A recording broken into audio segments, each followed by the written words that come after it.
Class 10th real number. पिछला जो हमने वीडियो छोड़ा था वो यहाँ इस जगह पे छोड़ा था, यहीं से मैं स्टार्ट कर रहा हूँ कंटिन्यूटी में। हमने कहा था HCF इज इक्वल टू, तो 75 माइनस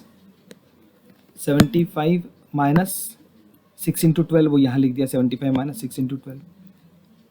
फिर हमने 6 की वैल्यू निकाली थी, 6 की वैल्यू हमने लिखी यहाँ पर 81 माइनस 75 इंटू 1, 81 माइनस 75 इंटू 1 यहाँ लिख दिया, और जो बाहर था ब्रैकेट में 12 वो 12 में लिख दिया। ये ब्रैकेट लगा दो यहाँ पे। यहाँ हमने पिछला लेक्चर छोड़ा था, इसके आगे देखते हैं। 3 is equal to 75 minus bracket open करेंगे तो 81, और यहाँ आएगा 12 से मल्टीप्लीकेशन इसका, माइनस माइनस प्लस हो गया 75, 12 1 जा 12, ये लिख दिया।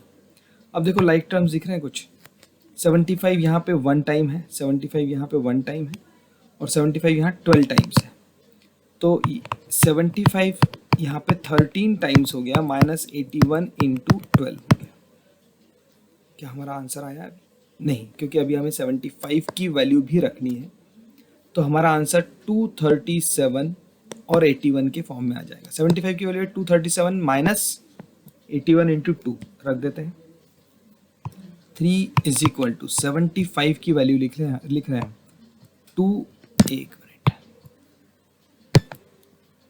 237 माइनस 81 मल्टीप्लाइड बाई 2 ब्रैकेट में 13 minus 81 into 12।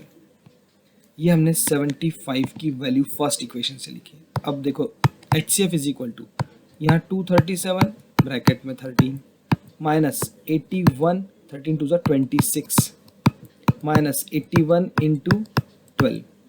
3 is equal to 237 into 13 minus 81, 26 है, माइनस 81 12 टाइम्स है, तो 26 प्लस 12, ये 81 मल्टीप्लाइड बाय 6 प्लस 2 8, 2 प्लस 1 3, 38।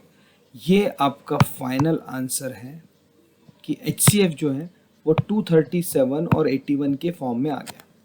ठीक है, वही हमें चाहिए था। अच्छा, लास्ट एक्सरसाइज, या फिर ये मैं आपको नाइन्थ क्लास में भी पढ़ाते हैं। ये आपको एक चार्ट बता देता हूँ। रैशनल नंबर क्या होते हैं? रैशनल नंबर आपने देखा होगा हमेशा P बाय Q के फॉर्म में। P और Q को प्राइम नंबर्स होते हैं। को प्राइम नंबर्स क्या होते हैं थोड़ा सा बता देता हूँ को प्राइम नंबर के बारे में। जिनके फैक्टर 1 होते हैं, जैसे 3 और 5 है, जिनमें हाईएस्ट कॉमन फैक्टर, जिसका हाईएस्ट कॉमन फैक्टर 1 है। यहाँ पे हमेशा ज़रूरी नहीं कि प्राइम नंबर ही हो। जैसे मैंने 4 लिया और 9 लिया, ये भी को प्राइम नंबर्स हैं। क्यों? क्योंकि इन दोनों का जो कॉमन फैक्टर है वो 1 है। ठीक है, और भी ले सकते हैं आप एग्जांपल, 13 और 18 ले लो। 13 और 18 ये भी को प्राइम नंबर है, क्योंकि दोनों में कॉमन फैक्टर 1 ही है, उसके अलावा कोई नहीं है। अच्छा, रैशनल नंबर्स होते हैं terminating numbers, non terminating numbers, non terminating repeating, जो रिपीट भी होते हैं, नॉन टर्मिनेटिंग नॉन रिपीटिंग। तो पहले टर्मिनेटिंग देख लेते हैं। टर्मिनेटिंग नंबर्स कैसे होते हैं? जैसे 5/2 है, ये देखो 5/2 जो नंबर है, इसको हम यहाँ पे 5/2 को और इसको इवेल्युएट करते हैं, तो 5/2 कितना आ रहा है? 2.5 आ रहा है। 2.5 मतलब ये टर्मिनेट हो गया।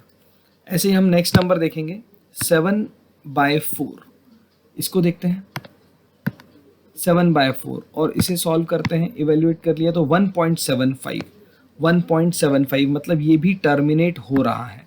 ऐसे ही जितने नंबर्स हैं वो सारे टर्मिनेट होंगे। ये सारे नंबर टर्मिनेट होते हैं।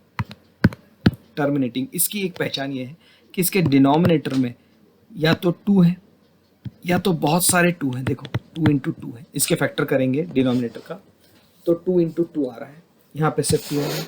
या फिर इसमें 5 है, या बहुत सारे 5 भी हो सकते हैं, या 5 और 2 दोनों साथ में भी हो सकते हैं।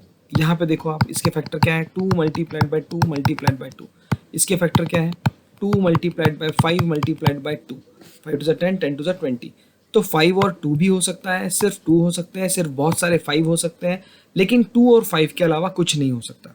ये पहचान है टर्मिनेटिंग नंबर्स की, जो टर्मिनेट होते हैं। टर्मिनेट मतलब कहीं ना कहीं जाके ब्रेक होगा इनका डेसिमल और रिमाइंडर 0 आ जाएगा।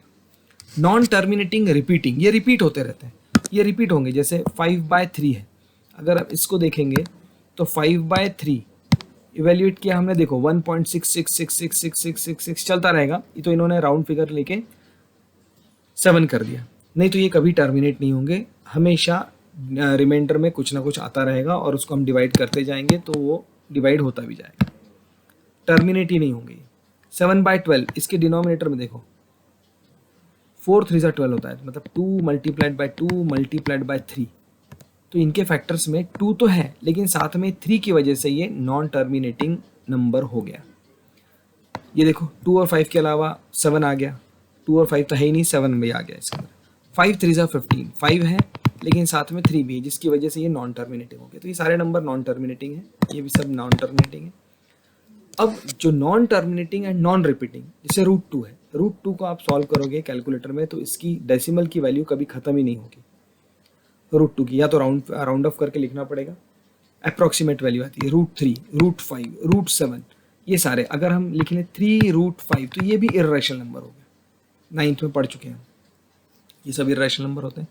आपके क्लास में फर्स्ट चैप्टर में क्वेश्चन है कि without actual performing long division method, long division method नहीं करना है और हमें आपको बताना है कि ये टर्मिनेटिंग है या नॉन टर्मिनेटिंग नंबर्स है, टर्मिनेटिंग है या नॉन टर्मिनेटिंग है। तो देखो फर्स्ट क्वेश्चन देखते हैं, 17/8, इसको हम ऐसा लिखेंगे 17 / 2 × 2 × 2। देखो 2 है डिनोमिनेटर में तो ये टर्मिनेटिंग है भाई, टर्मिनेट तो होगा, लेकिन अब इसको डिवाइड नहीं करना है और इसको डेसिमल फॉर्म में लिखना है। उसके लिए क्या करेंगे, 17 जितने 2 हैं, 2 की पावर यहाँ पे 3 है, मतलब 2 × 2 × 2, तो जितने 2 हैं हमने उतने 5 दे दिए इनको। नीचे अगर मल्टीप्लाई करेंगे तो ऊपर भी मल्टीप्लाई करना पड़ेगा, 5 × 5 × 5, तो ये हो गया 17 × 125 और डिवाइडेड बाय, अगर इसका कॉम्बिनेशन बनाओगे तो 5 2 × 10, 5 2 × 10, 5 2 × 10, तो ये हो गया 1000। इसका आंसर देखो 17 × यहाँ पे आप 17 का मल्टीप्लिकेशन, 17 का मल्टीप्लिकेशन अगर 125 से करते हैं, 17 का मल्टीप्लिकेशन 125 से करते हैं तो कितना आ रहा है, 2125। देखो 2125 ये नंबर आया, divide by 1000 is equal to, इसको हम लिख सकते हैं डेसिमल में 2.125। इतना इजी है, बस आपको यहाँ मल्टीप्लाई करना है और हमने डिवाइड नहीं किया और डेसिमल में लिख दिया 3 प्लेसेस तक। एक और क्वेश्चन चेक कर लेते हैं, ये वाला चेक कर लेते हैं, बाकी फिर आप कर सकते हैं। जैसे लास्ट वाले क्वेश्चन में आपको दिख रहा है 2 की पावर 3 है, चलो ये यहीं कर देता हूँ सॉल्व।